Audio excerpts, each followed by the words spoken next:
Voilà, nous sommes aujourd'hui le 11 Shvat et nous allons commencer maintenant l'étude du chapitre 23.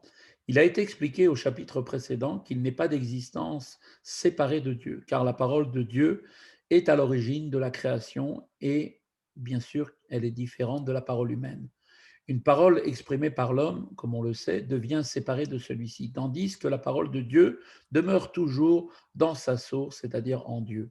C'est seulement de leur point de vue subjectif que les êtres créés sont considérés comme des entités séparées et indépendantes, et ce, uniquement car parce que la force vitale divine qui les anime est sujette elle-même à de nombreuses tzimtzumim de contraction et de dissimulation de la face divine, c'est-à-dire la dissimulation de l'aspect intérieur essentiel de la volonté divine. Donc, la relation immédiate de cette idée est que tout ce qui est illuminé par la volonté divine n'a pas de sentiment d'existence propre et est totalement effacé devant Dieu et ne fait qu'un avec lui. Dans ce chapitre, l'Admour Azaken, Rabbi Shneur Zalman, va nous expliquer cette idée, donc va appliquer en fait cette idée à la Torah et aux commandements dans lesquels la volonté divine est manifeste. Il montre comment le juif peut, à travers l'étude de la Torah et l'accomplissement des commandements, s'unir avec la volonté et la sagesse de Dieu et ainsi automatiquement avec Dieu lui-même. ואם כל הנזכר להיל יובן ויבואר היטב בתוספת ביור מה שאמרו בזוהר דאורייתא וקודשא בריחו כול אחד.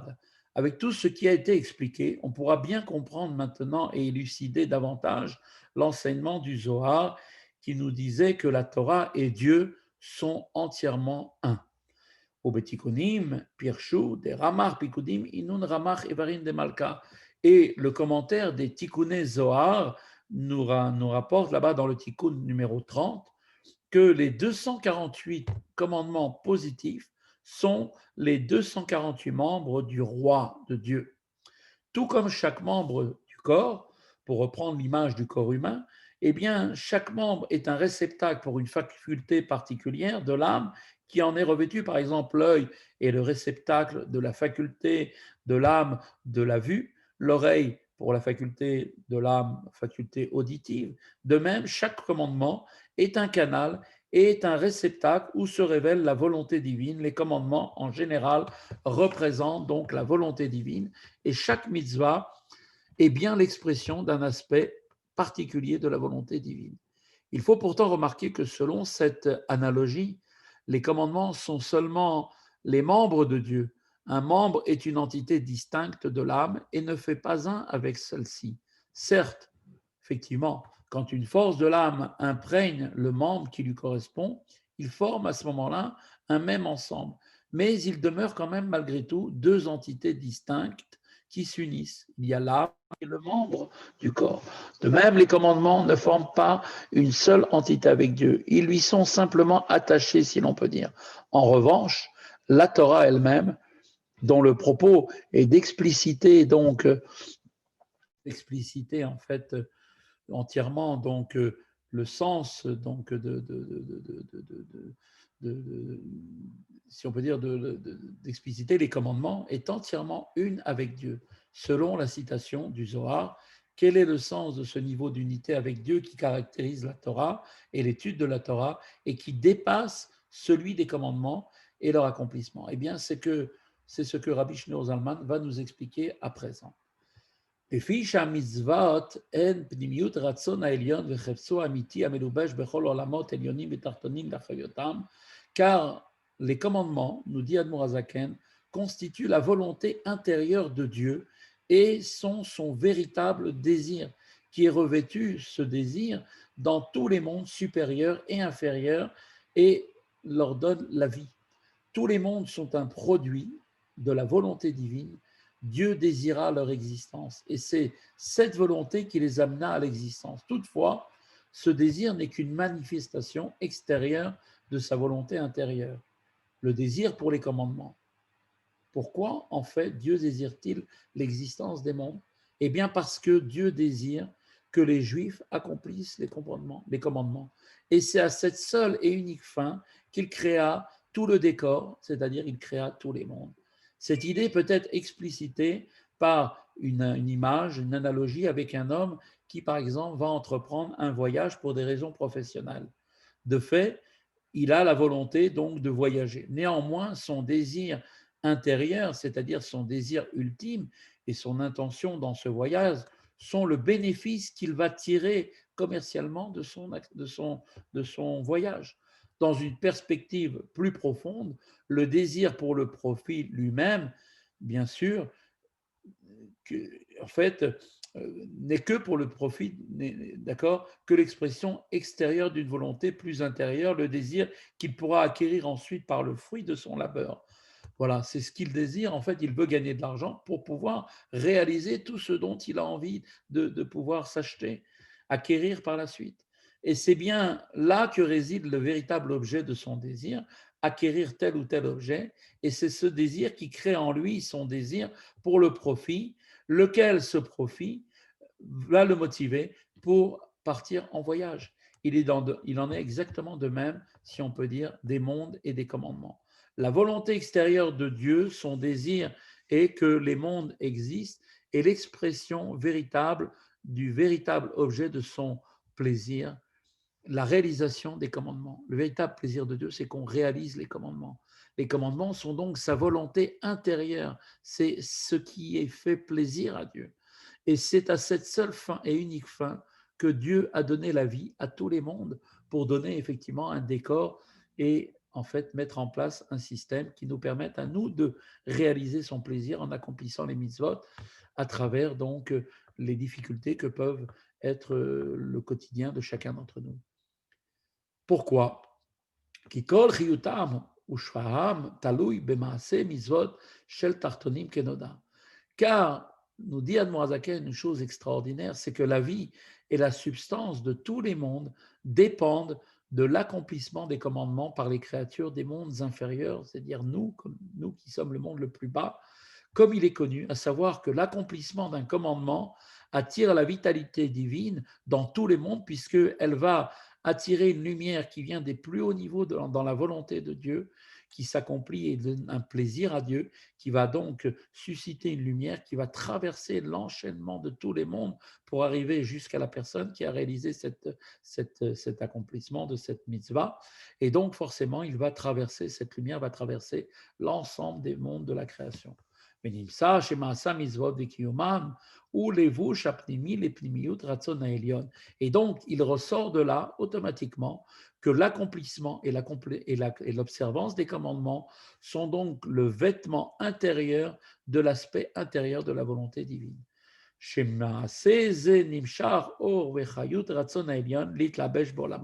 Puisque c'est par cet accomplissement des commandements que la lumière et la vitalité émanent de la volonté divine pour se revêtir des mondes. Autrement dit, puisque Dieu ne désire l'existence des mondes uniquement que pour la finalité de l'observance des commandements, et que c'est uniquement à cette fin qu'il anime les mondes. Et c'est pourquoi tous les commandements sont désignés par analogie comme les membres du roi. שאיברי הגוף אדם הם לבוש לנפשו ובטלים לגמרי אלא עליה מכל וכל. Tout comme les membres du corps humain sont un vêtement pour l'âme et chacun des membres lui est totalement soumis.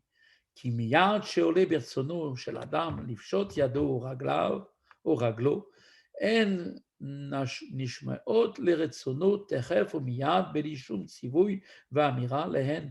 Beli, Shum, Sheya, Klal, et comme le met en évidence ici le fait que dès qu'un homme désire étendre la main ou bien son pied, ceux-ci, la main ou le pied, obéissent immédiatement à sa volonté, sans aucun ordre ou besoin d'aucune instruction, et ceci sans aucun délai, il le fait immédiatement. Et là, Kerega, Mamash, Keshala, Bertsono, et donc l'action se fait à l'instant même où il conçoit le désir de le faire. Donc, on voit que la réponse des membres est spontanée. Elle n'exige aucun exercice, aucun effort. Tel est le sens de l'expression sans ordre ni instruction. Lorsqu'un certain effort est fourni, une action exercée par une faculté sur une autre, par exemple, quand par exemple une tâche particulière est désagréable, mais que l'on s'efforce de la réaliser pour une certaine raison, cette action est comparable à un ordre donné. Mais quand la volonté stimule les membres, un tel ordre n'est pas nécessaire car elle est immédiate, car le membre est complètement lié à la volonté. Car derrière Machal, Achayut shel Maaseh Mitzvot v'kiyumam. Il en est exactement tout comme les membres du corps sont totalement unis avec l'âme et lui sont totalement soumis. Ainsi, la vitalité qui anime l'accomplissement et l'observance des commandements est totalement subordonnée à la volonté divine qui est elle-même revêtue de cette vitalité et devient pour la volonté divine comme un corps pour une âme. וכן הלבוש החיצון של הנפש אלוקית שבאדם המקיים ועושה מצוות שהוא כוח בחינת מעשה שלה, de même le vêtement extérieur de l'âme divine, de l'homme qui observe et accomplit le commandement, c'est-à-dire la faculté d'action de l'âme, qui est donc extérieure par rapport à la faculté de la pensée et de la parole de l'âme, puisqu'elle s'exprime à l'extérieur de soi. Donc, par exemple, la faculté de la vision, donc, est une force qui s'exprime à l'extérieur, alors qu'elle se trouve en fait complètement inclue dans la faculté de la pensée et de la parole, ou mitlabesh bechayut shel maaseh hamizvot venaaseh gam ken keguf leneshama leratzon haelyon ou batel elav legamre. Et donc se revêt en fait de la même façon que le vêtement extérieur de l'âme divine de l'homme qui observe et accomplit le commandement, c'est-à-dire la faculté d'action de l'âme, se revêt de la vitalité de l'accomplissement du commandement et devient également pour la volonté divine comme un corps pour une âme, c'est-à-dire que la faculté d'action de l'âme, par exemple, cette faculté donc de bouger le pied ou de bouger la main, va donc s'unir avec la volonté divine à la manière du corps et de l'âme et est totalement subordonnée à la volonté divine. De même, ainsi, les membres du corps humain qui accomplissent le commandement, dans lequel est bien évidemment donc revêtue la faculté d'action de l'âme divine pendant l'accomplissement et l'observance du commandement, deviennent à ce moment-là donc eux-mêmes aussi un véritable char pour la volonté divine. La volonté divine. Kegon ayad amechalek tzedaka lanim osea mitzvah, mitzvah acheret, par exemple, la main qui distribue la charité aux pauvres ou accomplit un autre commandement, devient alors un véritable char pour la volonté divine qui donc va pouvoir s'exprimer concrètement dans l'action. De même aussi les pieds qui marchent pour accomplir un commandement. Ainsi la bouche et la langue, chez Medaberim d'Ivre Torah, qui parlent en prononçant des paroles de Torah, ou bien Amoach, ou bien le cerveau, chez Maharer d'Ivre Torah, qui lui va réfléchir sur la Torah et sur la crainte du ciel, Virat Shamim Begdulat Hashem, Baruchu, et sur la grandeur de Dieu, béni soit-il. Donc on voit que les membres qui s'emploient à l'accomplissement des commandements sont totalement subordonnés comme un char à la volonté divine revêtue de ces commandements. Il faut cependant noter qu'un membre physique ne devient qu'un char pour la volonté divine. Il n'est pas soumis et uni à la volonté divine au même titre que la faculté d'action de l'âme dont le rapport avec la volonté divine a été comparé par Rabbi Shneur Zalman à l'union du corps et de l'âme. Cette union dépasse celle du char avec son conducteur.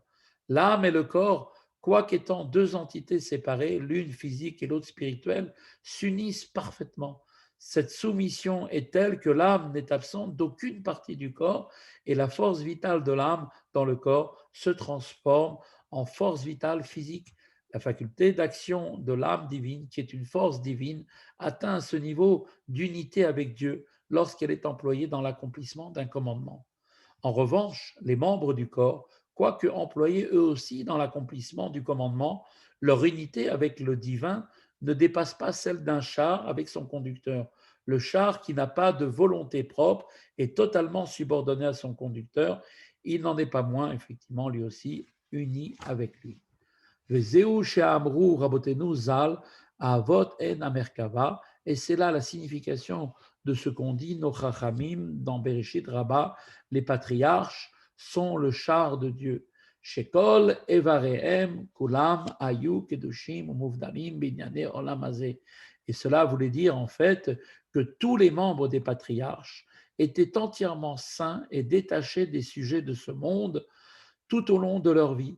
Et que l'onaasu, Merkava, Rak, les Ratson Elion, Levado, Kriemem. Et donc, tous les membres de leur corps étaient totalement détachés des sujets de ce monde tout au long de leur vie, et ils ne servirent uniquement que de char pour la volonté divine. La raison pour laquelle les Chachamim ont désigné spécifiquement les patriarches comme étant le char de Dieu, alors que le corps de chaque juif constitue un char lorsqu'il accomplit aussi un commandement, eh bien, et que la soumission des patriarches à la volonté divine était unique dans son étendue, son intensité, sa continuité.